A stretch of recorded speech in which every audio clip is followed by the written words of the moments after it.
ইয়া রাসূলুল্লাহ, এমন আমলই তো আমার দরকার যে আমল করলে আমার ঋণ আদায় পরিশোধ সহজ হয়ে যায়, এমন আমল আপনার কাছে জানতে চাই।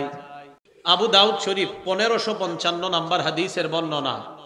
আন আবি সাঈদিন আল খুদরি রাদিয়াল্লাহু তাআলা আনহু قال, আবু সাঈদ খুদরি রাদিয়াল্লাহু তাআলা আনহুর বর্ণনা, দাখালা রাসূলুল্লাহ সাল্লাল্লাহু আলাইহি ওয়াসাল্লাম ইয়াওমান আল মসজিদ, আল্লাহ নবী একদিন মসজিদে প্রবেশ করলেন। নবীজি মসজিদে প্রবেশ করার পর ফাইদা হুয়া বিরাজুলিন মিনাল আনসার ইউকালু লাহু আবু উমামা রাদিয়াল্লাহু তাআলা আন, হঠাৎ আল্লাহ নবী দেখলেন নবীর সাহাবা আবু উমামা রাদিয়াল্লাহু তাআলা আন মসজিদে বসা। নবীজি আবু উমামাকে বললেন, ইয়া আবা উমামা, ও আবু উমামা, মালি আরাকা জালিসান ফিল মসজিদি ফি গায়রি ওয়াক্তিস সালাহ। আবু উমামা, নামাজের সময় ছাড়া এই সময় তুমি অটাইমে কেন মসজিদের মধ্যে বসা? এটা তো নামাজের সময় না, এখন মসজিদে কেন আসছো? এর মানে আমার নবীর সাহাবারা বিপদ আপদে পড়লে, পেরেশানিতে পড়লে মসজিদে দৌড়ায় যাইতেন। কোথায় যেতেন? মসজিদে। তা আপনাদের মন চায় না যে হুজুর নবীজি আসলেন কেন? তার মানে আমার নবীর ওই অভ্যাসই ছিল, নবী তো মসজিদে যেতেন। হ্যাঁ, নবী, আপনারা তো পাল্টা এটা বলা দরকার, হুজুর নবীজি অটাইমে মসজিদে আসছে কেন? কারণ নবী আর সাহাবাদের কাম কি? কাম তো এটাই, মসজিদে। আমাদেরকে অনেকে বলে মোল্লার দৌড় মসজিদ পর্যন্ত। আলহামদুলিল্লাহ, এটা কয় না যে সিনেমা হল পর্যন্ত, আমগো দৌড় মসজিদ পর্যন্তই। এনে রাগ করেন না, যখন কয় মোল্লার দৌড় মসজিদ পর্যন্ত রাগ হইবেন না, আলহামদুলিল্লাহ। সাথে সাথে বলবেন, আল্লাহ এই ভাইয়ের কথাটা আপনি কবুল করে আমারে কিয়ামতের ময়দানে আমারে মসজিদের মোল্লা বলছে, আপনি এই হিসাবে কবুল করে আমারে জান্নাত দিয়ে দিন। তখন এই দেখবেন আজকে থেকে আর কেউ কইব না, কইব যদি জান্নাতি হয়ে যায়। রাসূল সাল্লাল্লাহু আলাইহি সাল্লাম মসজিদে, ওনার সাহাবা মসজিদে, নামাজের সময় ছাড়া। কি তুমি এখানে কেন? সাহাবা বলে, ইয়া রাসূলুল্লাহ, হুমুমুন লাজিমাতনি ওয়া দুয়ুন, হুজুর খুব পেরেশানিতে আছে, অনেক ঋণে আছে, এজন্য মসজিদে বসে রয়েছি, মনটা খারাপ। আল্লাহ নবী কয়, আলা উআল্লিমুকা কালামান ইযা আনতা কুলতাহু আযহাবাল্লাহু আনকা হাম্মা ওয়া কাযা আনকা দাইনাক। আমি কি তোমাকে এমন কিছু কথা শিখাইয়া দিব না, যে কথাটা যদি আল্লাহকে কায় মনোবাক্যে বলো, আশা করা যায় আল্লাহ তোমার পেরেশানি দূর করে দিবেন, তোমার ঋণ আদায়ের ব্যবস্থা আল্লাহ করে দিবেন।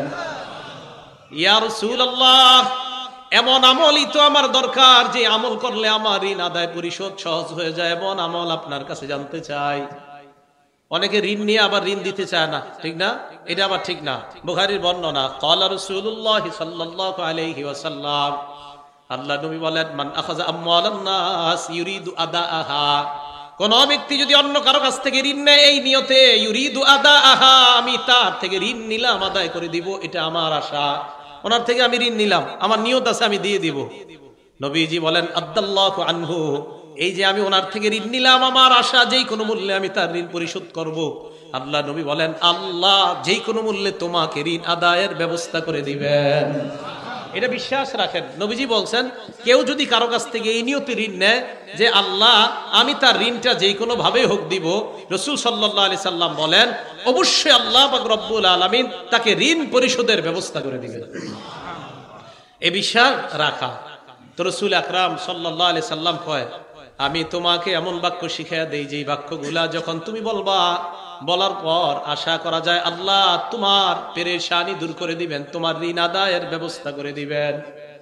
এবার আল্লাহ নবী বললেন, ইদা আসবাহতা ওয়া ইদা আমসাইতা, যখন তুমি সকাল করো সন্ধ্যা করো, এর মানে ফজরের নামাজের পর, মাগরিবের নামাজের পর তুমি এই দোয়াটা পড়বা, আল্লাহুম্মা ইন্নী আউযু বিকা মিনাল হাম্মি ওয়াল হাযান, হে আল্লাহ আমি আপনার কাছে পানাহ চাই, মিনাল হাম্মি, হাম্মুন শব্দের অর্থ পেরেশানি, ওয়াল হাযান মানে দুশ্চিন্তা। আল্লাহ আপনার কাছে আমি পেরেশানি এবং দুশ্চিন্তা থেকে পানাহ চাই, ওয়াল আজিজি ওয়াল কাসাল, অপারগতা এবং অলসতা থেকে আপনার কাছে পানাহ চাই, ওয়া আউযু বিকা মিনাল জুবনি ওয়াল বুখলি, কোন বর্ণনায় মিনাল বুখলি ওয়াল জুবনি, আল্লাহ ভীরুতা, কাপুরুষতা এবং কৃপণতা থেকে আপনার কাছে পানাহ চাই। ওয়া গলাবাতিদ দাইনি, আরেক বর্ণনায় ওয়া মিন গলাবাতিদ দাইন, ঋণের প্রাচুর্যতা, ঋণের আধিক্যতা থেকে আপনার কাছে পানাহ চাই। ওয়া কহরির রিজাল, মানুষের অনিষ্টতা, মানুষ আমার উপর জুলুম নির্যাতন যেন না করে, মানুষের ধমক ধমকি থেকে আপনার কাছে পানাহ চাই। আল্লাহ নবীর সাহাবা আবু উমামা বলেন, নবী আমাকে আমল শিখায়া দেওয়ার পর ফাফআলতু, আমি কয়েকদিন আমল করা শুরু করলাম।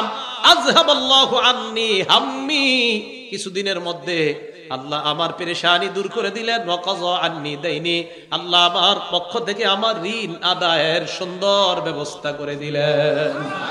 আমি এই দোয়াটা করতে লাগলাম, নবীজির শিখানো দোয়া আমি কিছুদিন করলাম, করার পর দেখলাম আল্লাহ পাক রব্বুল আলামিন আমার পেরেশানি দূর করে দিছে, আমার ঋণ আদায়ের ব্যবস্থা আল্লাহ করে দিয়েছেন।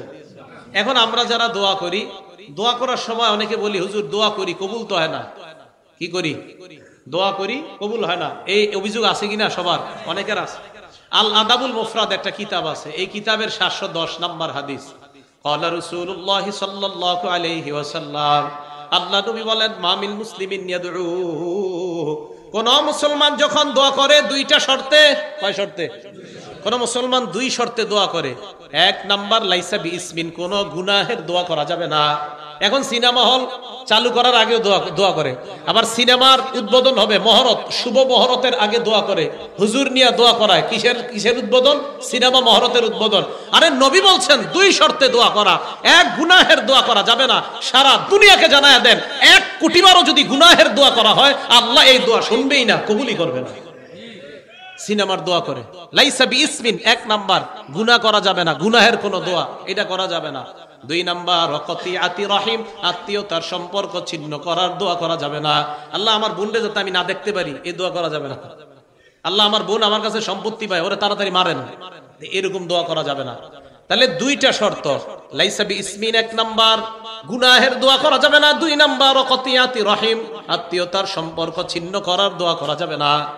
এই দুই শর্তে যদি আপনি দোয়া করেন, আল্লাহ পাক রব্বুল আলামিন ইল্লা আ'তাহুল্লাহু ইহদা সালাস, আপনার দোয়াটা আল্লাহ 3 পদ্ধতির এক পদ্ধতিতে কবুল করবেন। কয় পদ্ধতি? আজকে থেকে মনে রাখবেন, আমি যত দোয়া করব আমার এই প্রত্যেকটা দোয়া যদি কোনো গুনাহের দোয়া না হয়, আর যদি আত্মীয়তার ছিন্ন করার দোয়া না হয়, তাহলে আমার দোয়াকে আল্লাহ 3 পদ্ধতির এক পদ্ধতিতে কবুল করবেন। 1 নাম্বার, ইম্মা আইয়ু আজ্জিলা লাহু, আল্লাহ তাকে নগদেই দোয়া কবুল করে, দুনিয়াতেই তার দোয়া কবুল করবেন। 1। 2 নাম্বার, ইম্মা আইয়াদাখিরা লাহু ফিল আখিরাহ, ওই বান্দার এই দোয়াটা দুনিয়াতে আল্লাহ কবুল করবে না, আখিরাতে আল্লাহ তার জন্য দমা করে রাখবেন, আখিরাতে আল্লাহ তার দোয়াটা কবুল করে নেবেন। এটা হলো 2 নাম্বার। 3 নাম্বার, ওয়া ইম্মা আইয়াদফা আনহু মিনাসসুই মিসলাহা, আপনি যে দোয়াটা করলেন, হয়তো আল্লাহ ওই দোয়াটা কবুল না করে আপনার উপর একটা বালা মুসিবত আছে, এই বালা মুসিবতটা আল্লাহ দূর করে দিয়ে আল্লাহ আপনার দোয়া কবুল করে নেবেন। আপনি দোয়া করছেন, আল্লাহ আমারে 500 টাকার ব্যবস্থা করে দেন, আল্লাহ আপনার উপরে দেখতেছে একটা বিপদ আছে, তো হয়তো 500 দিবে না, উল্টা আপনার ওই বিপদটা থেকে আল্লাহ আপনাকে উদ্ধার করে দিবেন। তাহলে আমরা দোয়া করলে কয় পদ্ধতিতে, যে কোনো এক পদ্ধতিতে আল্লাহ দোয়া কবুল করেন। 3 পদ্ধতি। 1 নাম্বার, হয়তো নগদ দুনিয়াতে দিয়ে দিবেন। 2 নাম্বার, হয়তো দুনিয়াতে দিবে না, আখিরাতে দিবেন। অথবা 3 নাম্বার, ওই দোয়া কবুল করবে না আল্লাহ, এটার পরিবর্তে কোনো মুসিবত আল্লাহ দূর করে দিবেন। আল্লাহ আমাদেরকে কথাগুলা বোঝার তৌফিক দান করেন। তিরমিজি শরীফের একটা বর্ণনা, ইবনে মাজার একটা বর্ণনা, রাসূল আকরাম সাল্লাল্লাহু আলাইহি ওয়াসাল্লাম বলেন, কোন বান্দা যখন আল্লাহর কাছে দোয়া করে, ইন্না রাজুলা লা ইহরামুর রিজক বিল্লাযী বিযামবিল্লাযী ইউসিবু, বান্দা গুনাহের কারণে লা ইহরামুর রিজক, রিজিক থেকে বঞ্চিত হয়। আমি আবার বলছি, ক্বালা রাসূলুল্লাহ সাল্লাল্লাহু আলাইহি ওয়াসাল্লাম, আল্লাহ নবী বলেন, ইন্না রাজুলা লা ইহরামুর রিজক বিযামবিল্লাযী ইউসিবুহু, বান্দা মাঝে মাঝে দোয়া করে, এই দোয়া আল্লাহ কবুল করে না। কয় কেন? কয় গুনাহের কারণে। এবার আল্লাহ নবী বলেন, শোনো, তোমার যদি কোনো গুনাহ হয়ে যায়, এই গুনাহ থেকে পরিত্রাণের জন্য তাড়াতাড়ি আল্লাহর কাছে দোয়া করো, কারণ এই গুনাহের কারণে তোমার উপর কোনো গজব আসতে পারে। এই গজব যেন না আসে, দোয়ার মাধ্যমে তাড়াতাড়ি গজব তুমি ঠেকায় নাও। পরের বর্ণনায় আল্লাহ নবী বলেন, আদ-দুআউ লা ইউরাদ্দু, অথবা তাকদীরু লা ইউরাদ্দু ইল্লা বিদ-দুআ। এই হাদিসের মধ্যে আসছে লা ইউরাদ্দুল কদরু ইল্লা বিদ-দুআ, ভাগ্য পরিবর্তন কেউ করতে পারে না, তবে দোয়ার মাধ্যমে কিছু কিছু বিষয় ভাগ্য আল্লাহ পরিবর্তন করে দেয়। দোয়া করলে আল্লাহ ভাগ্য পরিবর্তন করে দেয়। ভাগ্য দুই প্রকার, একটা মুবরাম আর একটা মুআল্লাক। মুবরাম মানে হবেই, এটা যা বলবেন আপনি হবে, জন্ম কবে, মৃত্যু কবে, কি কবে, এইগুলা হবে, এটা মুবরাম। আর একটা মুআল্লাক, ঝুলন্ত আপনার ভাগ্যটা। এই মুআল্লাক যেটা, এটা আল্লাহ চাইলে আপনার দোয়ার মাধ্যমে পরিবর্তন করে দিতে পারে। আপনার ভাগ্যে আছে কিছু একটা ভয়ঙ্কর কিছু, এটা ঝুলে আছে, কারণ আপনি দোয়া করছেন আল্লাহ আমার উপর যেন মুসিবত না আসে, আল্লাহ আমার উপর যেন মুসিবত না আসে। মাবুদ আজকে সকালে যেই গুনাহ আমি করছি, এই গুনাহের কারণে আমার উপর গজব আসতে পারে, আল্লাহ গজব যেন না আসে। রসুল বলেন এই দোয়া করতেই থাকো, করতেই থাকো। এই আল্লাহকে বলতে বলতে ওই গজব আল্লাহ সেখানে যে ঝুলন্ত রাখছে, এটা সেখান থেকে আল্লাহ দূর করে দিবেন।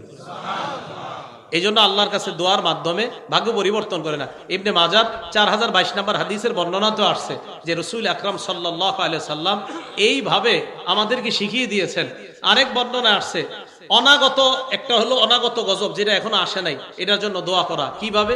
পাশের এলাকায় মহামারী লাগছে, আল্লাহর কাছে দোয়া করা, আল্লাহ এই মহামারী যেন আমার এলাকায় না আসে।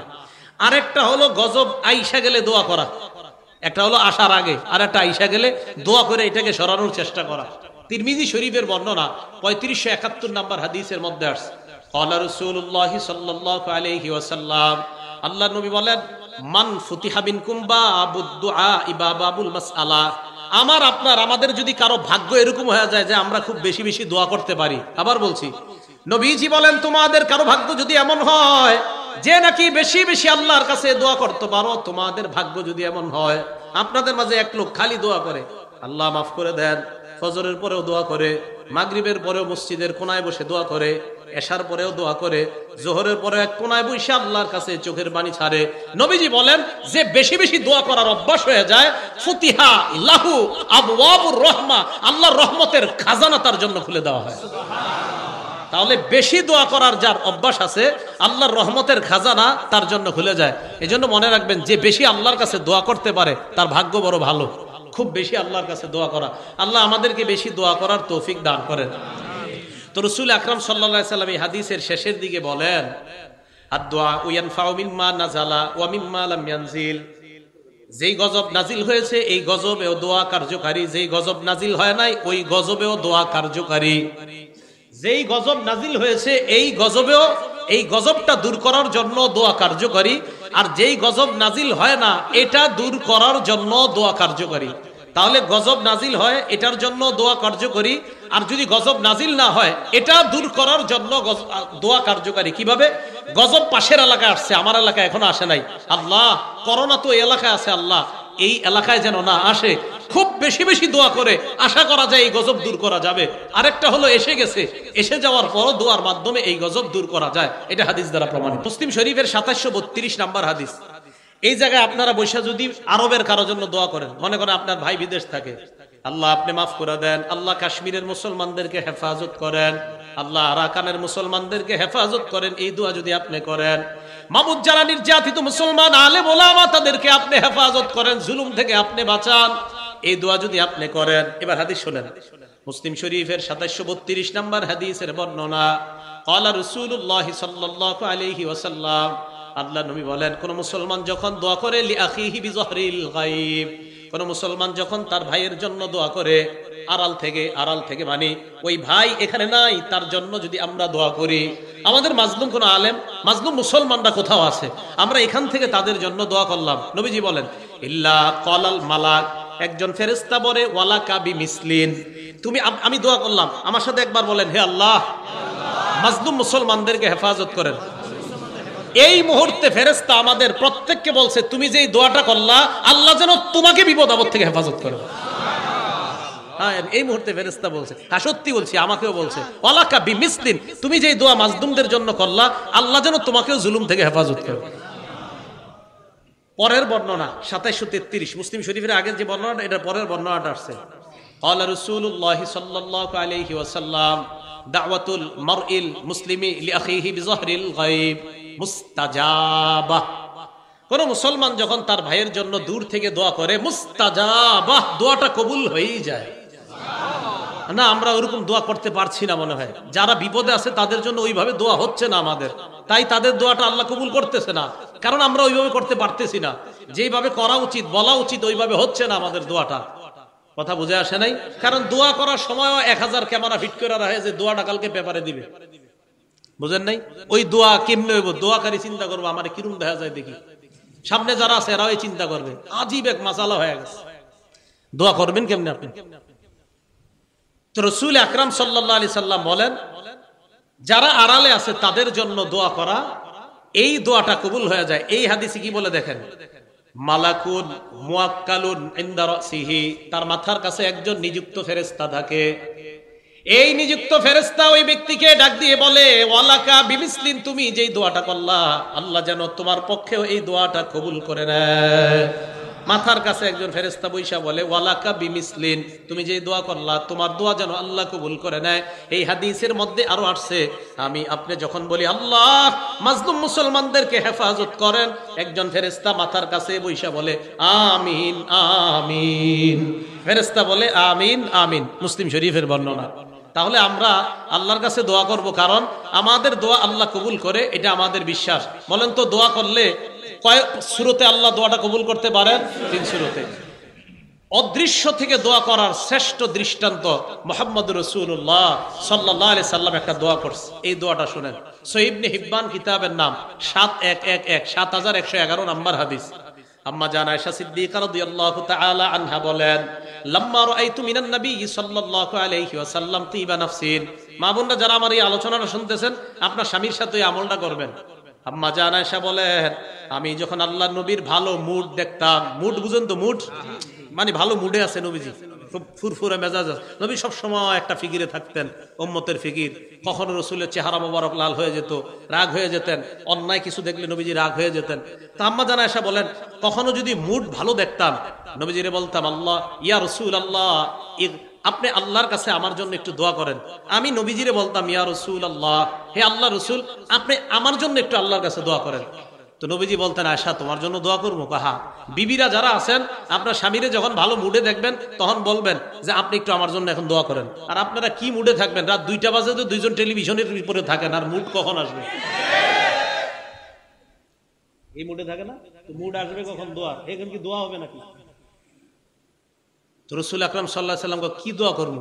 হুজুর আপনি যেই দোয়া আল্লাহর কাছে মন চায় করেন আমার জন্য। তো নবীজি বলতেন, আল্লাহুম্মা গফির লি আয়েশাতা মা তাকদ্দামা মিন যামবিহা ওয়া মা তাআখার, আল্লাহ আপনি আয়েশার আগে পরের সব গুনাহ মাফ করে দেন। সুবহানাল্লাহ। ওয়া মা আসাররাত ওয়া মা আলানা, প্রকাশ্য এবং গোপন যত গুনাহ আছে আল্লাহ সব মাফ করে দেন। আম্মা জান আয়েশা সিদ্দিকা দহিকাত, হাসা শুরু করতেন খুশিতে। দেখেন কি বলে, হাসতে হাসতে হাসতে হাসতে হাত্তা সাকাতা রাসুহা ফি হিজরিহা, আম্মা জান হাসতে হাসতে ওনার মাথাটা কোলের উপর গিয়ে পড়তো, এত হাসতেন। কেন? তো নবীজি কয়, আয়েশা হাসো কেন? খুশিতে। আল্লাহ রাসূল সাল্লাল্লাহু আলাইহি সাল্লাম আম্মা জান আয়েশা সিদ্দিকা বলতেন, আয়েশা আয়া সুররুকি দুআই, আমি দোয়া করলে কি তুমি অনেক খুশি হও? তো আম্মা জান আয়েশা বলে, জি হুজুর, আপনি যে দোয়া করেন খুশি, এই দোয়া শুনলে কার না খুশি লাগবে? তাই আপনার এই দোয়া শুই না আমি খুশিতে এত খুশি হয়ে যাই, হাসতে হাসতে আমার মাথা আমার শরীরের উপর পড়ে, এত পরিমাণ আমি খুশি হয়ে যাই। নবীজি বলেন, আয়েশা আমি যে দোয়াটা তোমার জন্য করলাম তুমি অনেক খুশি হয়েছো না? হ্যাঁ। নবীজি কি বলে দেখেন, ইন্নাহা লা দুআই লি উম্মতি ফি কুল্লি সালাত, আয়েশা আমি তোমার জন্য যে দোয়াটা করলাম, আমি যতবার নামাজ পড়ি, নামাজের পর আমি যতবার দোয়া করি আমার উম্মতের জন্য ঠিক এই দোয়াটা ততবার করি। চিন্তা করেন, আম্মা জান আয়েশা সিদ্দিকাকে যা বললেন, নবীজিকে আমিও আল্লাহরে বলি, আল্লাহ আমার উম্মতের আগের পরের প্রকাশ্য অপ্রকাশ্য সব গুনাহ মাফ করো। আমরা এখনো দুনিয়াতে আসি নাই, 1500 বছর আগে আমাদের জন্য দোয়া করে গেছেন। তো দূর থেকে আড়াল থেকে আমাদেরকে দেখে নাই যিনি, না দেখা যিনি দোয়া করার শ্রেষ্ঠ দৃষ্টান্ত দুনিয়াতে দেখায় গেছেন রাসূল আকরাম সাল্লাল্লাহু আলাইহি সাল্লাম। তাই বলেন, এখন যদি বুঝে এসে থাকে আমরা দোয়া করব কার কাছে? আল্লাহর কাছে। দোয়ার বিরোধিতা করবেন না তো? না না, দোয়ার বিরোধিতা করেন না। যারা দোয়া করতে জানে তাদের দিল বড় সাফ, দিল খুব সাচ্চা, এদের দিল বড় নরম থাকে। তাই আল্লাহকে বেশি বেশি ডাকা, আল্লাহকে যেন সবাই বেশি বেশি ডাকতে পারি, আল্লাহ তৌফিক দান করেন। তাহলে হেদায়েতের উপর থাকার 1 নাম্বার উপায় আল্লাহর কাছে দোয়া করা। বলেন আল্লাহর কাছে কি করা? দোয়া করা। এবার আসেন, হেদায়েত যে আল্লাহ আপনারে দিবে, কোন জায়গায় দিবে? আপনি মানুষটারে হেদায়েত দিবে? হ্যাঁ বুঝেন, আল্লাহ যে আপনাকে হেদায়েত দিবে, আপনার কলবটাকে হেদায়েত দিবে। বলেন কাকে? সবাই বলেন কাকে হেদায়েত দিবে?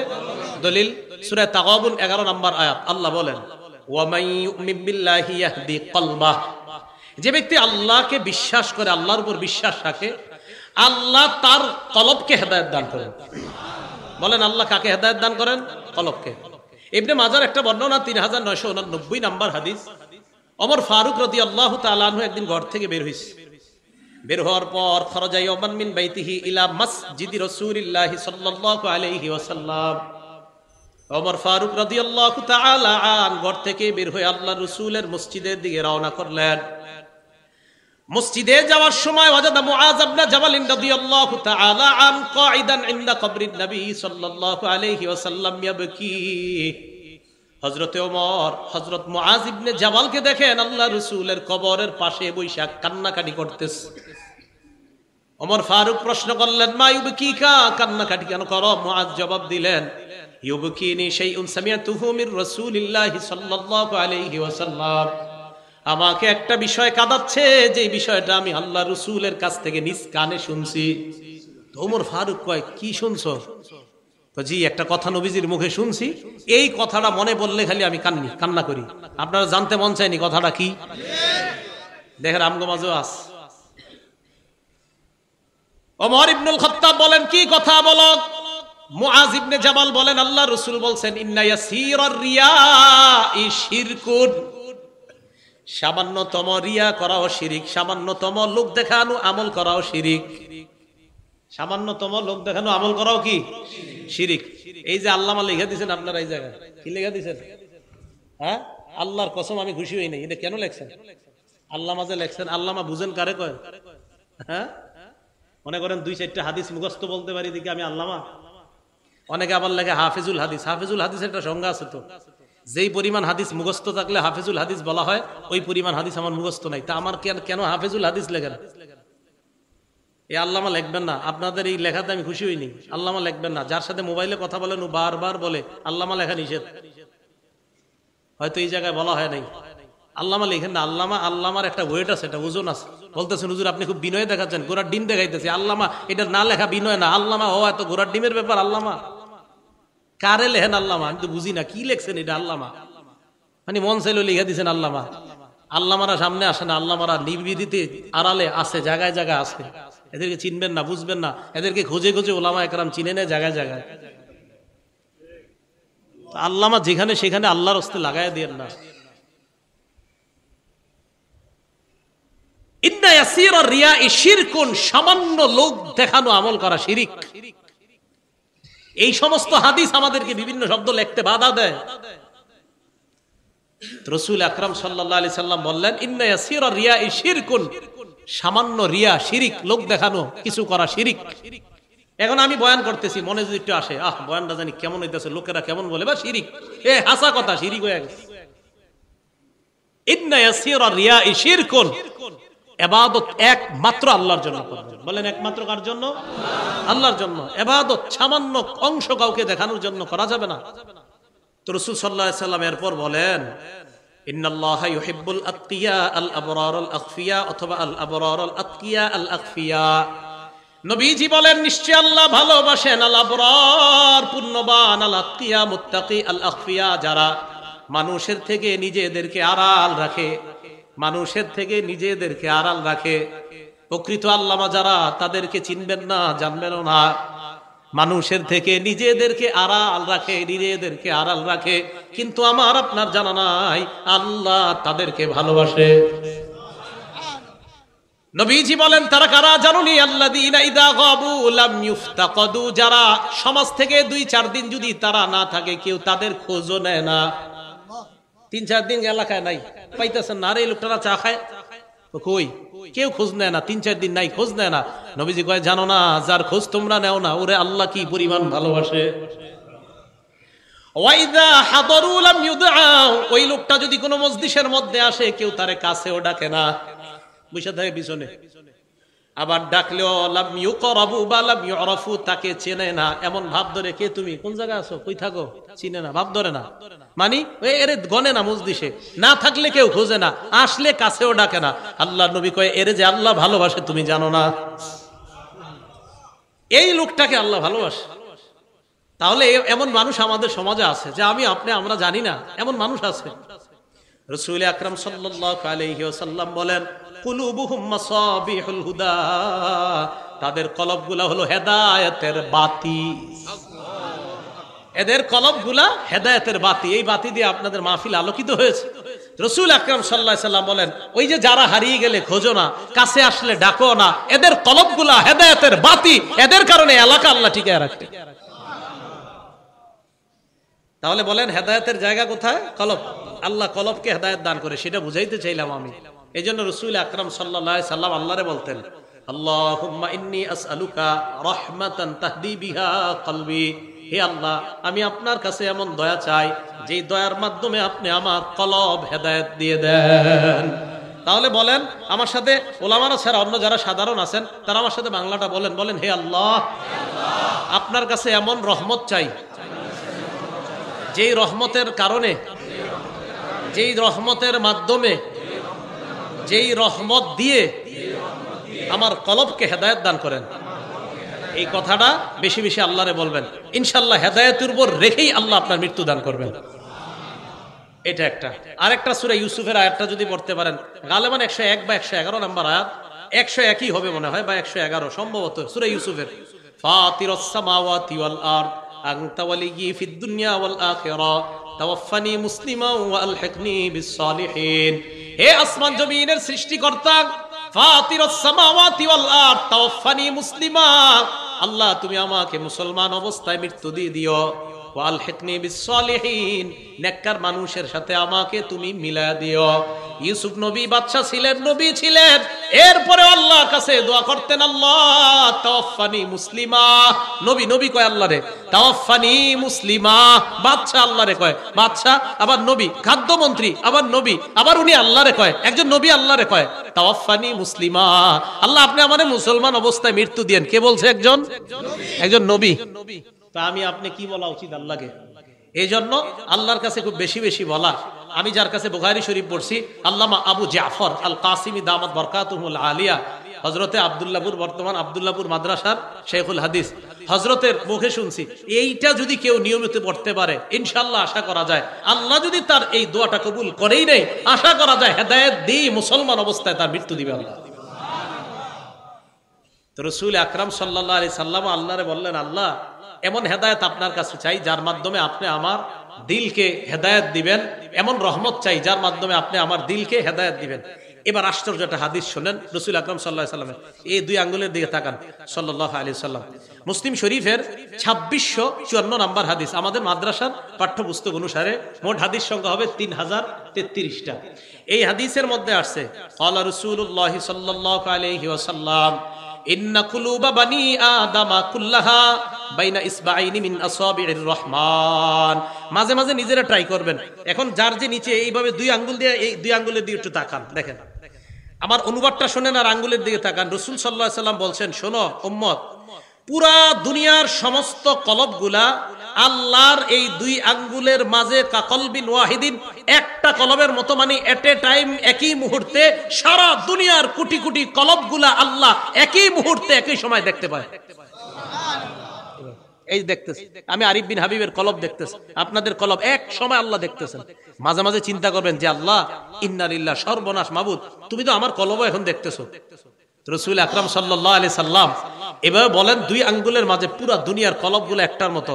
এবার কি কয় দেখেন, ইউসাররিফুহু হাইসু ইয়াশা, যেইভাবে চায় এইভাবে নাড়াইতে পারে, নাড়াইতে পারে। সুম্মা ক্বালা রাসূলুল্লাহ সাল্লাল্লাহু আলাইহি ওয়াসাল্লাম, আল্লাহুম্মা মুসাররিফাল কুলুব সাররিফ কুলুবানা আলা তাআতিক।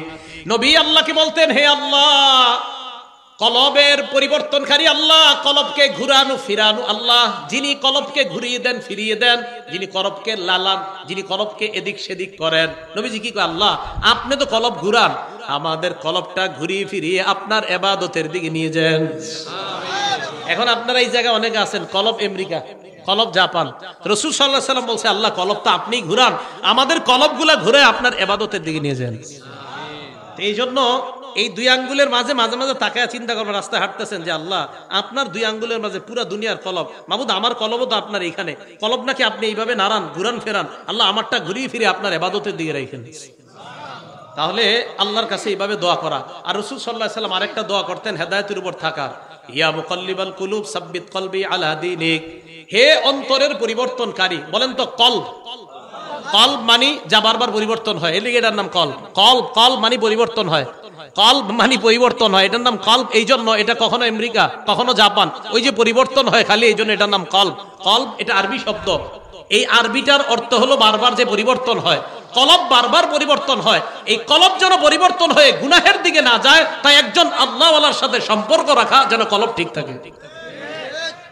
কলব এদিক সেদিক না যাওয়ার জন্য একজন আল্লাহওয়ালার সাথে সম্পর্ক রাখা। এখন বলবেন আল্লাহওয়ালার সাথে কেন সম্পর্ক রাখবো? মানে আজীব প্রশ্ন, আপনাদের তো প্রশ্ন শেষ নাই। মাজমাউজ জাওয়ায়েদ একটা কিতাব আছে ইমাম হাইসামি রহমতুল্লাহ আলাইহির লেখা, 1 নম্বর খণ্ড 134 নম্বর পৃষ্ঠা। এক ব্যক্তি রাসূল আকরাম সাল্লাল্লাহু আলাইহি সাল্লামের কাছে আসছে। আসার পর সাহাবারা নবীজির সামনে আয়েশা কই, ইয়া রাসূলুল্লাহ ইযাননি ফিজ জিনা, হুজুর আমারে জিনা করার অনুমতি দেন। নাউজুবিল্লাহ বলেন, কারে কয় দেখেন কি কথা। সাহাবারা তো মনে করে আমরাও তো এরকম করতাম, আমগো হুজুরে কেউ এসে বললে তো খবর আছে, এই বেটা তুই কি কস কোন জায়গায়। সাহাবারা সবাই জাজারুহু, এই মাহ মাহ, হাদিসের বর্ণনা, মাহ মাহ, থামো, কি কয় এগুলা নবীজিরে? আমাদের নবীজি কেমন শিক্ষক ছিলেন দেখেন। নবীজি কয়, এই শোনো, উদনুহু, তারা আমার কাছে আসতে দাও, তারা আমার কাছে আসতে দাও। ফাদানাহু কারীবাম মিন, নবীজির কাছে নিয়ে গেছে। যাওয়ার পর নবীজি বলছেন, কি বলছো? কয় হুজুর জিনার অনুমতি দেন। আল্লাহ রাসূল সাল্লাল্লাহু আলাইহি সাল্লাম দেখেন কিভাবে সংশোধন করে। আর তুহিব্বুহু লিউম্মিকা, তুমি যে কাজটা করতে চাও তোমার আম্মার সাথে এই কাজটা কেউ করুক, এটা তুমি চাও? ওই ব্যক্তি কয়, লা জাআলানি আল্লাহু ফিদাকা ইয়া রাসূলুল্লাহ, হুজুর আপনি কি বললেন, অসম্ভব। আল্লাহ নবী বলেন, ফান্নাসু লা ইউহিব্বুনাহু লিউম্মাহাতিহিম, তুমি যেমন তোমার মায়ের সাথে এই অপকর্মটা চাও না, কোন মানুষ তাদের মায়ের সাথে এই অপকর্ম তুমি করবা এটাও তারা চায় না। উনি চুপ হয়ে শুনতেছে।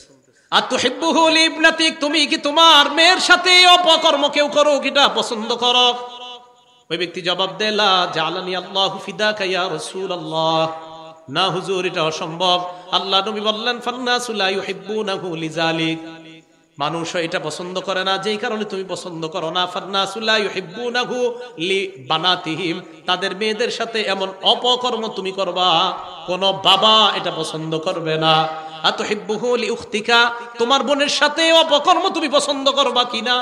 না ইয়া রাসূলুল্লাহ। আল্লাহ নবী বললেন, ফান্নাসু লা ইউহিব্বুনাহু লিআখাওয়াতিহিম, কেউ তাদের বোনের সাথে অপকর্ম করবা এটা পছন্দ করে না। আতুহিব্বুহু লিখালাতিকা, তোমার খালার সাথে কেউ অপকর্ম করবে পছন্দ করো? লা ইয়া রাসূলুল্লাহ, না এটা আমি পছন্দ করি না। ফান্নাসু লা ইউহিব্বুনাহু লিখালাতিহিম, মানুষ তার মায়ের সাথে খালার সাথে এই অপকর্ম করা পছন্দ করবে না। আতুহিব্বুহু লিআম্মাতিকা, তোমার ফুফুর সাথে এই অপকর্ম পছন্দ করবা কিনা? লা ইয়া রাসূলুল্লাহ। আল্লাহ নবী বললেন, ফান্নাসু লা ইউহিব্বুনাহু লিআম্মাতিহিম, কেউ তাদের ফুফুর সাথে তুমি এমন অপকর্ম করবা এটা পছন্দ করে না। আল্লাহ নবী এভাবে হাত রাখলেন, রাখার পর বললেন, আল্লাহুম্মা গফির যামবাহ, আল্লাহ তার গুনাহগুলো আপনি মাফ করে দেন। ওয়া তাহহির কলবাহ, আল্লাহ তার কলবটা আপনি পবিত্র বানায় দেন। ওয়া হাসসিন ফারজাহ, আল্লাহ তার লজ্জাস্থানটাকে আপনি একদম হেফাজত করেন। তাহলে শায়েখের দরকার আসেনি? শায়েখের দরকার আসেনি? এই যে শায়েখ বলতেছে, আল্লাহরে বলতেছে। আল্লাহর কাছে কেন যাবেন জানেন? আল্লাহ আপনার জন্য দোয়া করবে। আপনি তো ওনার কাছে যাবেন, যাওয়ার পর সব হালাত বলে আসবেন, হুজুর আমি তো এই সমস্যায় আছি। আপনি যা ইসা পড়ছেন আপনি জানেন না উনি যে তাহাজ্জুদ পড়ে আপনার জন্য দোয়া করে। এই দোয়ার কারণে ওই যে আল্লাহরে বলে, আল্লাহ এই ছেলেটা আমার কাছে আসছে, আল্লাহ তারে গুনাহ করায়েন না। এই যে নবীজি বলতেছে, আল্লাহ তার গুনাহ মাফ করে দেন। অতহির কলবা, আল্লাহ তার কলবটা আপনি পবিত্র বানায় দেন। ওয়া হাসসিন ফারজা, আল্লাহ তার লজ্জাস্থানটাকে আপনি হেফাজত করেন। এই দোয়া করার পর সাহাবারা বলে, এই সাহাবার এমন অবস্থা হয়েছে ভবিষ্যতে, ফালাম ইয়ালতাফিত ইলা শাইইন, এর পর থেকে আর নারী তো দূরের কথা, কোন জিনিসের দিকে এইভাবে সে ঘুরে কখনো তাকাইতো না। তাহলে দেখেন, কলব পবিত্র করার জন্য একজন শিক্ষকের অবশ্যই প্রয়োজন। আমি বুঝাইতে চাইলাম আল্লাহ ওয়ালা উলামায়ে কেরাম আশেপাশে যারা আছে, আল্লামা নুরুল হক সাহেব, আল্লামা মুফতি দেলাওয়ার সাহেব আসে, এদিকে আপনাদের হযরত মাওলানা শেখুল হাদিস হেলাল উদ্দিন সাহেব আছেন, আরো বড় বড় উলামায়ে কেরাম, আপনাদের ফুলবাড়িয়ার শেখুল হাদিস সাহেব মনে মারা গেছেন না, উনি নাকি কোন আরেকজন মারা গেছেন ফজলুল হক সাহেব, এই যে কিছুদিন আগে যিনি মারা গেলেন এই সাভারের আশেপাশে ধামরায় ইসলামপুর মাদ্রাসা শেখুল হাদিস সাহেব।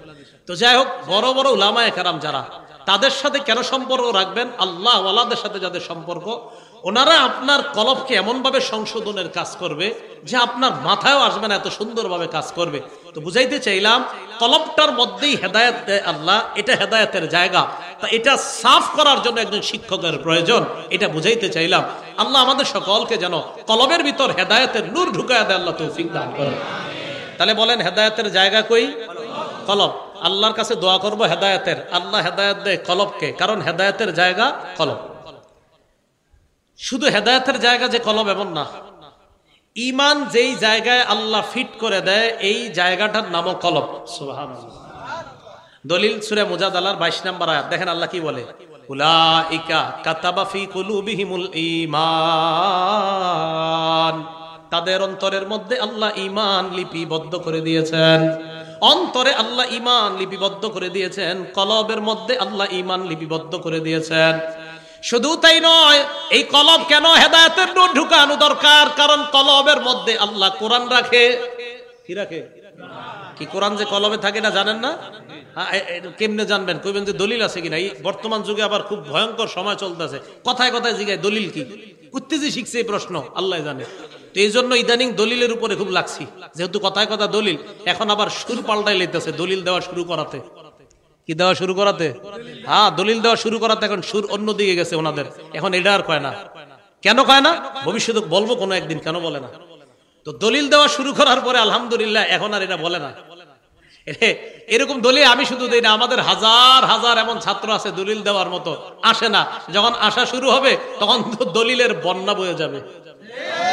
এই জন্য আপনারা বুঝবেন না, এদেরকে আনা হয় না, এখন আসে না। আসবে যখন দলিলের বন্যা বসবে, তখন বুঝবেন কি যে খালি আরেকজনকে বলেন 20 বছর বেটায় একটা আমল করে, আর আপনি হঠাৎ করতে একদিন বাংলা বই একটা বইরা এসে বলতেছেন আপনার ইবাদতে ভুল আছে। হ্যাঁ, উনি গোড়ার গস কাটছে 16 বছর মাদ্রাসায়। রাসূল আকরাম সাল্লাল্লাহু আলাইহি ওয়াসাল্লাম ওরা সাহাবাদেরকে তৈরি করছেন। আস্তে আস্তে যাই হোক বলতেছিলাম, দলিল চায় যে কোরআন যে দিলের মধ্যে রাখে।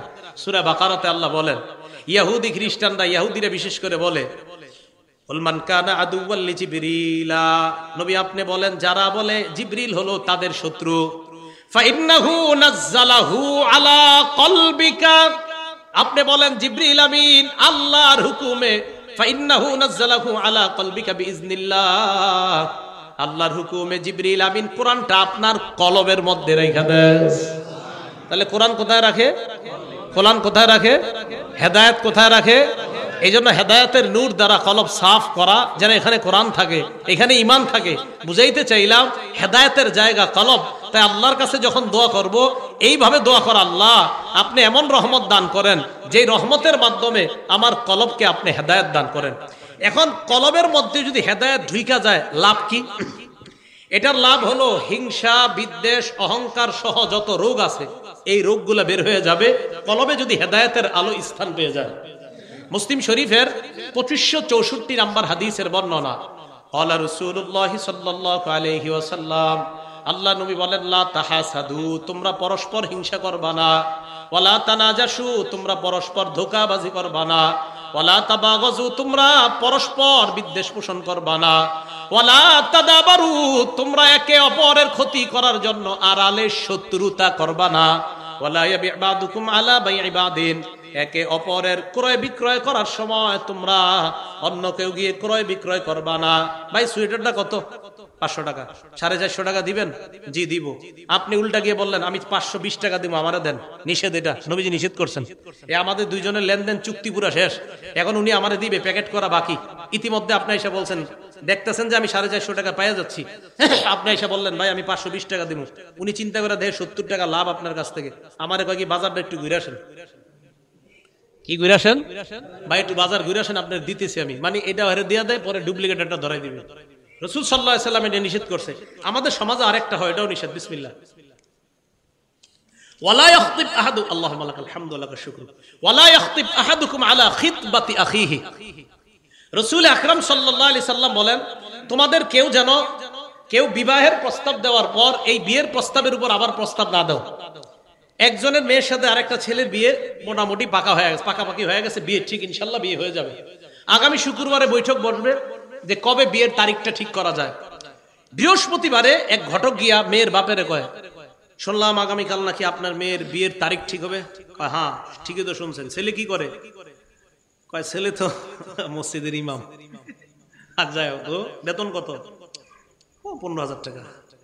যাই হোক, আপনি এই এলাকায় কত দেন জানি না, তো হুজুরকে বেতন বাড়ায় দিন, আল্লাহ বরকত দিব।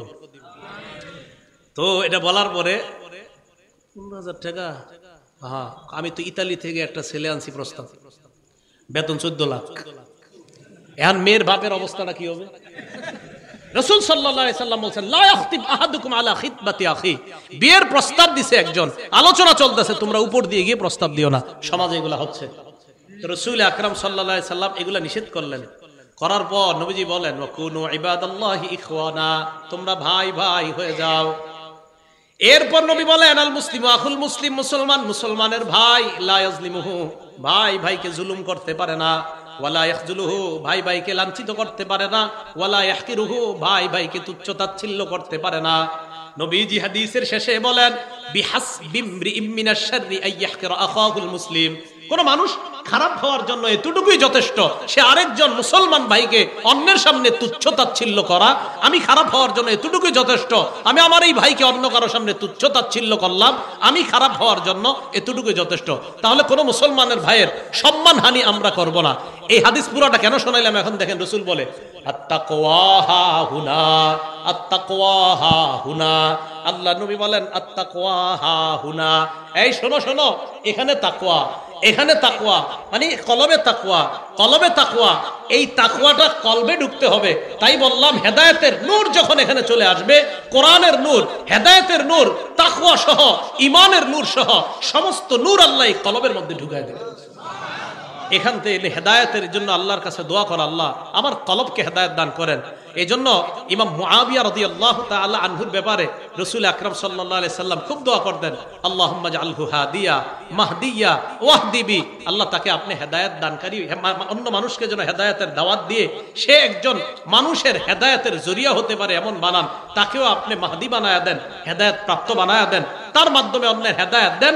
এই যে হেদায়েত দেওয়া, এর দ্বারা উদ্দেশ্য করব, কারণ অন্য বর্ণনা আছে আল্লাহুম্মা হদি কলবা, আল্লাহ তার কলবকে আপনি হেদায়েত দান করেন। জায়গা কই?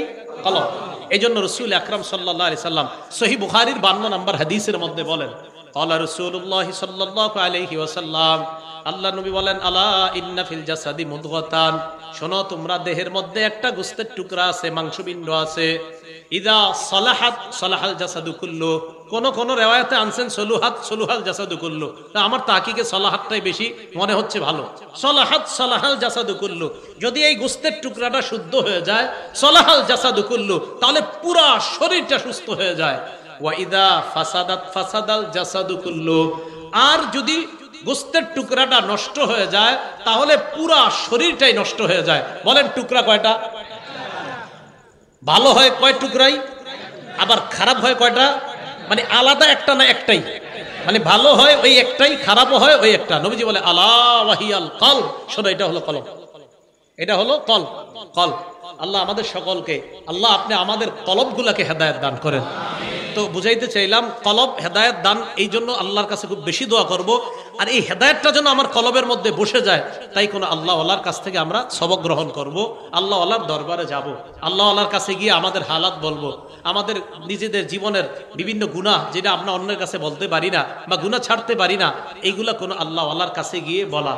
তো এই জন্য যেই কথাটা বলতেছিলাম, ইহদিনাস সিরাতাল মুস্তাকিম থেকে আমরা আলোচনাটা আসতেছিলাম যে আল্লাহর কাছে হেদায়েতের দোয়া করা, রব্বানা লা তুযিগ কুলুবানা বাদা ইয হাদাইতানা ওয়া হাব লানা মিন লাদুনকা রাহমা, এটার মাধ্যমে আল্লাহর কাছে হেদায়েতের দোয়া করা। আর দোয়া, হেদায়েতের দোয়া আল্লাহর কাছে কেন করব, এর অনেকগুলা কারণ আমরা জেনেছিলাম। আর হেদায়েত আল্লাহ দেয় কোথায়? কলবে আল্লাহ হেদায়েত দান করে, তাই কলব সংশোধনের বিকল্প নাই। এজন্য খুব বেশি আল্লাহর কাছে দোয়া করা যে আল্লাহ আমাদের কলবকে আপনি হেদায়েত দান করেন। আল্লাহ এই এলাকার সকল নারী পুরুষ, উলামা তুলাবা সুলাহা আইম্মা মাসাজিদ খোতাবায়ে মাসাজিদ সহ সকলের কলবগুলা হেদায়েত দান করে আবার যেন জান্নাতে আমাদেরকে একত্রিত করেন, আল্লাহ তৌফিক দান করেন। আমিন। ওয়া আখিরু দাওয়ানা আনিল হামদুলিল্লাহি রাব্বিল আলামিন। আচ্ছা আচ্ছা, একটু বসেন বসেন। আমাদের আলামিন সাইফি ভাই মাদ্রাসা, মসজিদ, স্কুল, কলেজ, পুরুষ, মহিলা, শিশু, কিশোর, বয়স্ক সবার জন্য সহজ কোরআন শিক্ষা। আলামিন সাইফি ভাইয়ের একটা জিনিস আমার খুব পছন্দ, উনি যেমনি পড়ায় না, আমার ওই দিন দেখাইছে ড্রাইভার সাহেব গাড়িতে বসে, ওনার পড়ানোর স্টাইল আপনারা দেখছেন, ওই যে ভিডিওতে দেখা যায়। হ্যাঁ বলেন তো কয়টা, সবাই কয় এরকম 29টা, আবার কলকলার কয়টা এরকম ছন্দে ছন্দে পড়ায়। পড়ানোর স্টাইল ওই gear gear, 1 gear 2 gear 3 gear, তো সুন্দর মাশাআল্লাহ, ভালো কোরআনের খুব খেদমত করতেছে। আমরা দোয়া করি আল্লাহ যেন তার এই খেদমতটা খুব বেশি করতে পারে, আল্লাহ তৌফিক দান করেন। তো যাই হোক, হ্যাঁ আচ্ছা আচ্ছা, মাঠেও আছে, মসজিদও আছে, সব জায়গায় কাজ করতেছে। তো যাই হোক, এখন এই আলামিন ভাইয়ের এই সহজ কোরআন শিক্ষা মাশাআল্লাহ উনি খুব যত্ন সহকারে এটা লিখছেন, সংকলন করেছেন, আমাকেও দেখিয়েছেন, আমি মোটামুটি ভাবে দেখছি। আলহামদুলিল্লাহ, আপনারা যারা বয়স্ক আছেন, কলেজ, স্কুল, ইউনিভার্সিটির ছাত্র আছেন, অনেকে মা বোনরা আছেন, আপনারা এটা নিতে পারেন। মাঠেও পাবেন, মসজিদেও পাবেন, ইউটিউবেও ঠিকানা দেওয়া আছে। আর আলামিন ভাই মনে সম্ভবত বাসায় থাকে। আচ্ছা, না থাকেন তো এইদিকে না বাসা, ক্লাব মাঠের এদিকে বাসা, তো ওনার সাথে আপনারা যোগাযোগ করে এই বইটা ইনশাল্লাহ আপনারা নিয়ে নিতে পারেন। হ্যাঁ, আমি ওইটা সত্যায়ন করছি আপনাদেরকে ইনশাল্লাহ, যেহেতু কোরআন শিক্ষা, এটা যে লিখবে আমি তাকেই সমর্থন করব। আল্লাহ পাক রব্বুল আলামিন তার এই কিতাবটাকে কবুল করেন। আল্লাহ তাই যিনি যেই নিয়তে লিখেছেন ইখলাসের সাথে, পাঠক এবং লেখক উভয়কে আল্লাহ কবুল করে নেন। আল্লাহুম্মা সাল্লি আলা মুহাম্মাদ। তো ওলামায়ে কেরাম থাকতে আপনাদেরকে মুনাজাত করেন, আমি তো মুসাফির না, সমস্যা নেই। اللهم صل على محمد وعلى ال محمد كما صليت على ابراهيم وعلى ال ابراهيم انك حميد مجيد. اللهم بارك على محمد وعلى ال محمد كما باركت على ابراهيم وعلى ال ابراهيم انك حميد مجيد. الحمد لله رب العالمين والعاقبة للمتقين والصلاة والسلام على سيد الانبياء والمرسلين وعلى اله واصحابه اجمعين. ربنا ظلمنا أنفسنا وإن لم تغفر لنا وترحمنا لنكونن من الخاسرين. رب ارحمهما كما ربياني صغيرا. رب ارحمهما كما ربياني صغيرا. মাবুদ মেহেরবান মাওলা, আল্লাহ সাহাবায়ে কেরামের দিলগুলা কত সাফ ছিল আল্লাহ, তাদের দিলগুলা কত নরম ছিল আল্লাহ। এক হাদিসের মধ্যে পড়ছি, আপনার নবী বলেছিলেন সাদা সুতা আর কালো সুতা। এই কথা বলার পর এক সাহাবা সাদা কালো সুতা বালিশের নিচে নিয়ে রেখে দিছে আল্লাহ। আরে বাবু, দিলগুলা কত সাফ ছিল, সাহাবা বারবার সুতার দিকে তাকাইতো, সাদা কালো আলাদা হয় না কেন? নবীজির কাছে আসার পর নবী ব্যাখ্যা দিয়ে দিলেন এটার দ্বারা উদ্দেশ্য সুবহে সাদেক এবং সুবহে কাযেব। বাবু, এই হাদিস যখন পড়ি আর চিন্তা করি তাদের হৃদয়গুলা কত সাফ ছিল, কত স্বচ্ছ ছিল। আল্লাহ মেহেরবানি করে সাহাবাদের মতো কলমওয়ালা মানুষ আমাদেরকে বানায় দেন আল্লাহ। সাহাবাদের মতো ঈমান আমাদেরকে দান করেন আল্লাহ। সাহাবাদের মতো হেদায়েত আমাদেরকে দান করেন আল্লাহ। আমি যাদেরকে নিয়ে হাত তুলছি, উলামা, তুলাবা, সুলাহা, আওয়াম, মা বোনরা সহ, আল্লাহ আমাদের সকলের মনের কথাগুলা, অনেক আশাগুলা আপনি পূরণ করে নেন। আমাদের কলবগুলাকে আপনি হেদায়েত দিয়ে দেন আল্লাহ। আপনার কাছে আমার একান্ত আশা আল্লাহ, যাদের সামনে বসছি, যারা কথা শুনছে আল্লাহ, যাদের সামনে বললাম তাদের সবার সাথে আবার জান্নাতে দেখা করায় দিয়ে আমার এই আশাটা আপনি লিপিবদ্ধ করে দেন আল্লাহ। আল্লাহ আমাদের এই আশাটা আপনি কবুল করে নেন আল্লাহ। মেহেরবানি করে আমাদেরকে জান্নাতি হিসাবে কবুল করে নেন। আমাদের মধ্যে যাদের মা বাবা, আত্মীয় স্বজন, পাড়া প্রতিবেশী কবরে আছে, তাদের কবরগুলা জান্নাতের বাগান বানায় দেন। এই মাহফিলের আয়োজক যারা, তাদের আয়োজনকে আপনি কবুল করে নেন আল্লাহ। এলাকার ইমাম আল্লাহ, মাসাজিদ মাদারিস গুলোকে আপনি কবুল করে নেন আল্লাহ। মসজিদের ইমাম, খতিব, মুসল্লি সকলকে আপনি কবুল করে নেন আল্লাহ। এলাকার মেম্বার, চেয়ারম্যান সাহেবরা দোয়া চেয়েছেন আল্লাহ, তাদেরকে বেশি বেশি দশের জনগণের সেবা করার তৌফিক দান করেন আল্লাহ। আলামিন সাইফি ভাই দোয়া চেয়েছে আল্লাহ।